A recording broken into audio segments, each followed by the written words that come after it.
back side of this tape, and the other side of the tape is making these very pragmatic statements of truth that time is not sequential. Okay, that is, that time being consciousness of association of thought or a space, really, is not sequential. And finally, if there is only a single time, okay, this moment, that would be as close as the idea of time could get to no time. These are abstractions, but I'll give you the thoughts anyway. Any reasonable mind can see that eternity, that is no time, is the opposite of time. Now you can then do all sorts of machinations with your mind in relationship ideas of associations between beginnings and ends. And you call this life. And indeed it is life, but it is in conflict finally with, or it is a disassociation from eternity, or the single certainty of truth and wholeness. These are, and you can get into Socratic discussions about time and no time, and the numbers one, and the impossibility of two, and the certainty of subjective reality.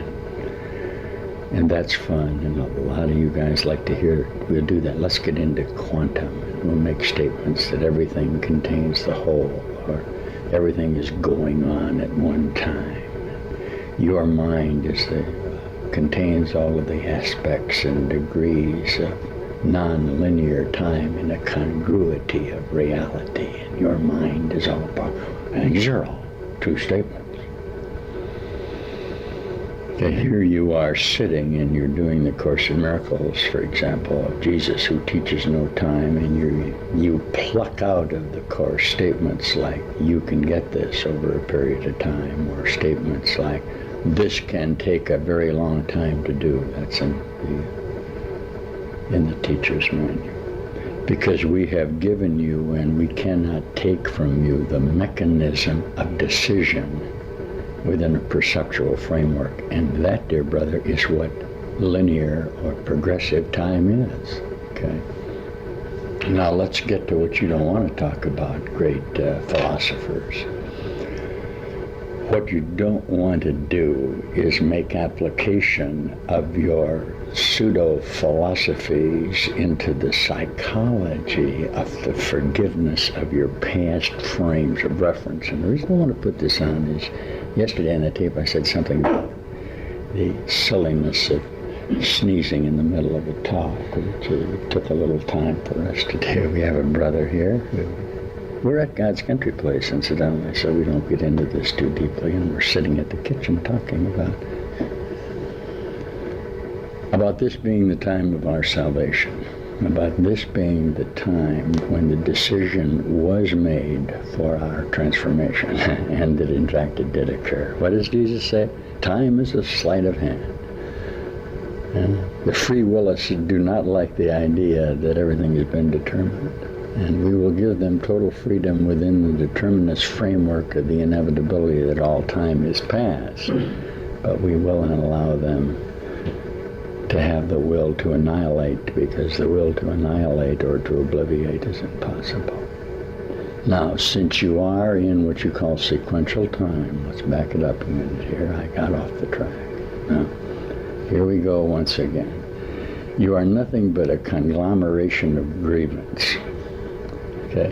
You have brought with you into this framework an idea of lack or need or defense or attack.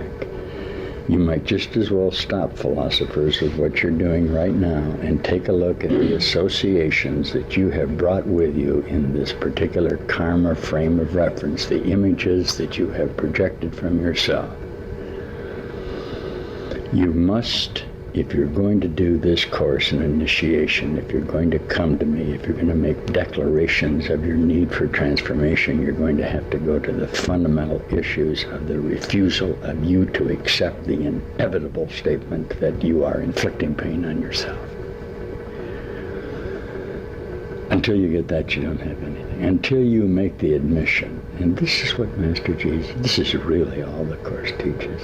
Okay, I know you don't want to hear it, but we might as well start with the premise. There's no sense in telling me that you're practicing forgiveness. That's absurd. Practicing forgiveness is an attack on reality. Yes. Everybody smiles and says, yeah. Well, I'm certainly working on giving up my grievances. What absurdity. You are nothing but a grievance. Somewhere within your framework, you really believe in this dream that you have constructed and placed these images outside of you in this little, wherever you think you are, dismal alcove, Jesus calls it. You are letting these dream thoughts that you send out come back and attack you. If that's not hallucinating, what is it? But that being said, until you're willing to address it in relationship with yourself, there's no sense in coming to me with all the philosophies. Huh? There's a lovely so-called transpersonal psychologist named Ken Wilber, maybe you know of him, who wrote some lovely notations of the merger in advancing of consciousness in the evolutionary process to the certainty of truth. And he presents it beautifully till he reaches a point of his own psychology, and then he makes inane statements like, I wish my guru would go up to a mountaintop so I wouldn't have to judge him, so that I could put him separate from my own reality. He makes no real attempt to judge himself in relationship with the illusion. My direction to you is this: you have all of the power in your mind. The only time the transformation can occur is now. If you will give up your previous associations of yourself in this sequential time, you will undergo, as we said on the other side, a change in the quality of the time. Okay, and this is really what forgiveness is. There are elements contained in this teaching that smack of detachment to the point of surrender. Okay, you obviously you guys on this really so-called serious spiritual path have the notion that you are going to understand God. You are very determined that within this framework of your grievance and limitation, you will bring to whole truth, okay, your ideas about what God ought to be. But if we use the word surrender, you don't like it. Well, I know, but let's all get together and pull together, and we can solve these problems. So how do you solve the problem of death? Your mind has already constructed the problem of termination. This is the whole notation that you're sequencing time, isn't it? And I say, well, don't do that. How do we do that? How can we teach that then in the psychology? Okay, I'm going to tell you how. You ready? Here's what I teach. Die now. Okay? We got them now, haven't we? Rather than putting off the inevitable, and I assure you everyone comes here for no reason but to put off the inevitable. How absurd. Is there another choice, okay, between fending off or protecting myself from disease, sickness, and death, and disharmony, and jealousy, and hatred, and greed, and finally dying? Is there another choice? Yes, of course. There's a choice not to participate in it at all. There's a choice to simply look at it and say, the heck with this, I can't do it. There's got to be another power. There has to be something else in my mind other than my human relationships and my perceptual falsehood. There has to be, and of course there is. But you can't know that, what? Until you let go of your own concepts. Is this forgiveness? Well, yeah, naturally it's forgiveness. It's resist not evil. It's turn the other cheek. It's walk the extra mile. It's serve your brother. Why? You're only serving yourself. Why? You're only forgiving yourself. Huh? How easy yet how difficult. You guys out there, you don't want to hear this, but I'm telling you, you have to hear it. How long before you hear it? You always heard it. When will that be? It always was. And I'm not going to listen to you anymore. Turn off the tape. When will you finally make a decision, or when did you make the decision to take this initiatory step? When the pain got too intense. When you finally woke up one morning and you looked and you said, hey, what is going on here? My 14-year-old just got run over by a truck.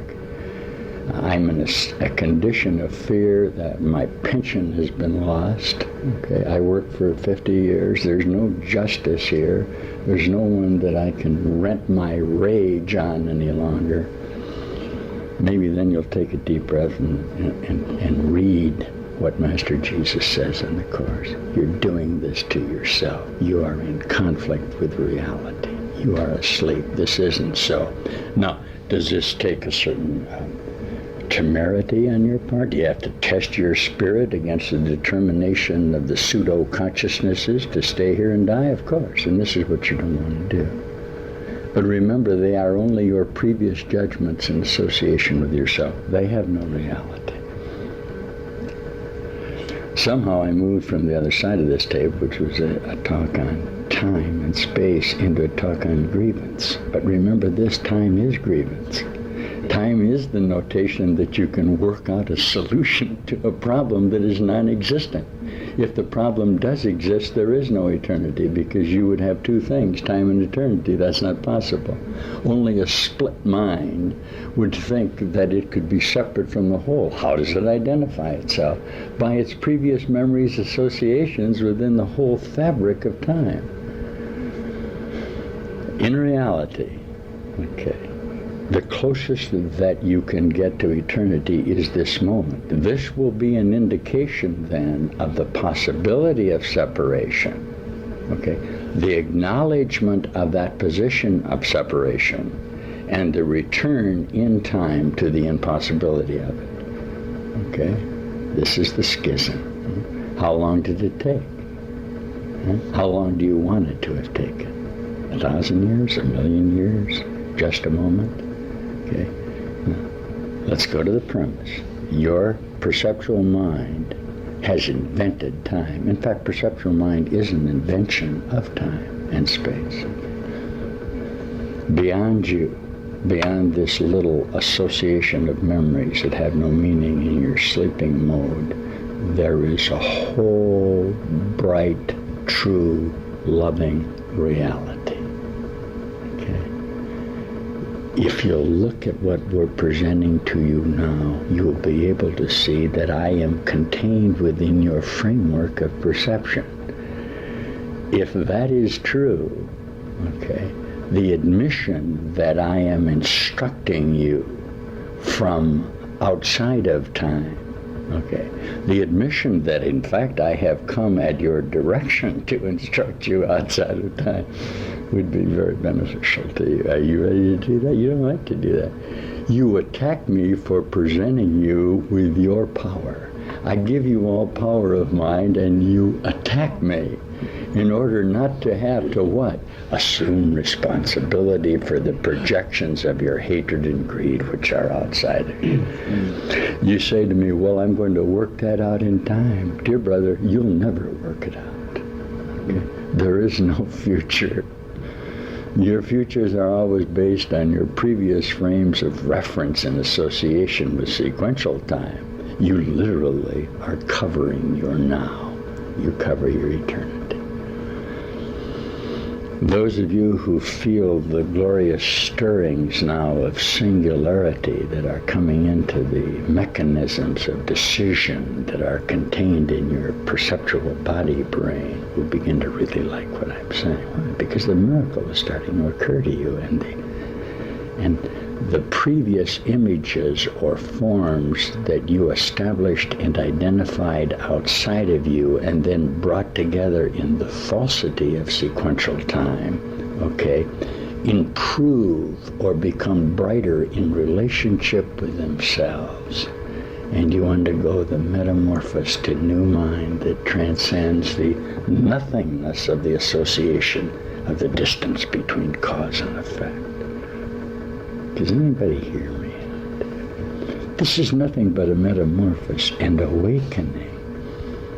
I'm going to give you for a moment the idea of evolution with a statement that the cognition that I am aware, which is a conflict of the ego, is a necessary step in the evolution of the consciousness in its return from potential to reality. But what possible excuse could you afford me if you are in that statement of acknowledgement and have reached any sort of definitive conclusion that you are the cause through your perception of the pain of your brother and the pain of yourself and all the terrible things that are happening in your nightmare, that you simply would not step back and say, I'm not going to do this anymore? The strange idea that something can die, that you will go through a process of aging and death, and sometime in the future that you will be able to do this, are exactly what are holding you in your death process. What you're saying to me literally is, I would rather stay in time, become diseased, age, and die than listen to what you are telling me.